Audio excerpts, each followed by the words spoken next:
Ako želite sastaviti nečujno gamersko računalo lijepog izgleda, onda je ovo pravo kućište za vas. Prednja stranica kućišta ima lagani gamerski izgled. Odmah se primijeti i uzduženi prostor za airflow.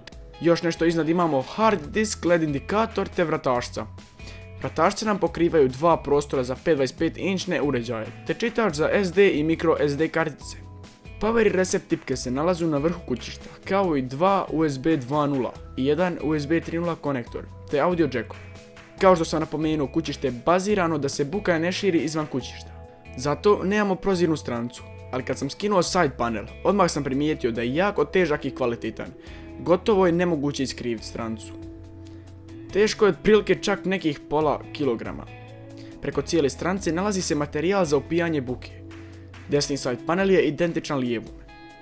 Letimičnim pogledom na unutrašnjost kućišta možemo primijetiti gomilu rupa za cable management. Cijela unutrašnjost je praktički slobodna. U prijevodu imate odličan protok zraka. U prijevodu opet nemate hard disk ladice, te će zrak neometano strujiti kroz cijelo kućište. Za strujanje zraka kroz kućište, odnosno airflow, neophodni su ventilatori. LC Power je zato osigurao dva 120 mm ventilatora za upuhivanje zraka u kućište. Ventilatori su LED crveni, što će zapravo donijeti izgledu kućišta, iako ja osobno ne volim. Ali ventilatori su ok. Možda sam dosadan, ali svakako da se ja pitam, instalirao bih LC Power A-Razor 120 mm ventilatore. Skoro u svakoj recenziji ih preporučujem jer su stvarno best buy. U dnu se nalazi podrum telaca za hard diskove.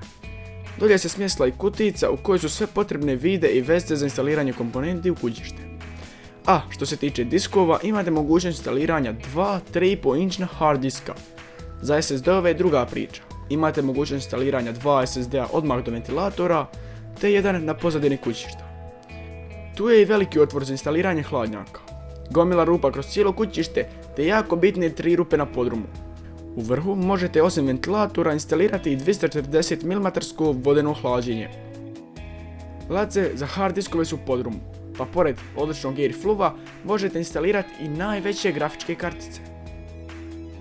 LC Power 983B Silent Interceptor je kućište koje možete kupiti za cijenu od oko 60 €.